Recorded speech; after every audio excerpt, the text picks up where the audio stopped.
Ce seront bientôt des industries lourdes et des raffineries qui sortiront de terre ici. La société ITD prévoit de construire une zone industrielle de 250 km². Ces ouvriers viennent tous ou presque de Thaïlande. Les travailleurs locaux, eux, sont exclus du chantier.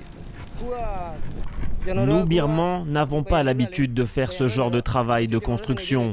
Alors la société n'emploie pas beaucoup d'entre nous. Les autorités ont dit qu'elles créeraient des emplois, mais elles ne l'ont pas fait. Et beaucoup de jeunes dans mon village sont au chômage. Beaucoup de mes amis n'ont pas de travail, parce que la société nous a pris nos terres agricoles.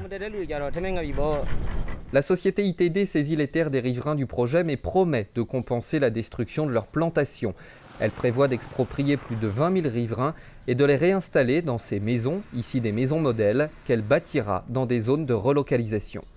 Dans le village où on veut nous déplacer, il n'y a pas d'arbres, pas de plantation, pas de rizières. La terre n'est pas bonne. J'aurais l'impression d'être un esclave si j'allais là-bas, car je serais obligé de travailler en tant qu'ouvrier sur des chantiers.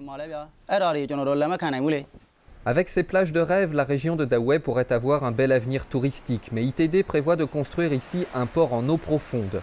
Tan Zint est un activiste local, il milite contre le projet de zone industrielle. Les Thaïlandais ne peuvent pas développer ces industries polluantes dans leur propre pays. C'est pourquoi ils essaient d'exporter ces industries sales chez nous. Il y a ici beaucoup de villages de pêcheurs et ces gens dépendent de la pêche. Quand les industries empêcheront les pêcheurs de pêcher, cette vie traditionnelle aura alors complètement disparu.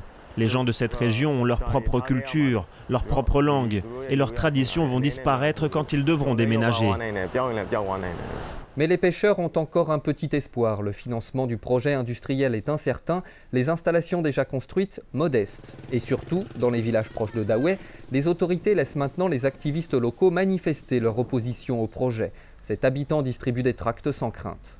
Nous avons rédigé un communiqué pour nous opposer au projet de la centrale à charbon qui devrait voir le jour, ici, sur le site de la zone industrielle. Et le gouvernement l'a suspendu. C'est pourquoi je pense que ce gouvernement est meilleur que l'ancienne junte militaire. Un gouvernement qui avait d'ailleurs suspendu un projet de construction de barrage très controversé au nord du pays à l'automne dernier, de quoi donner espoir aux riverains du chantier de Dawei.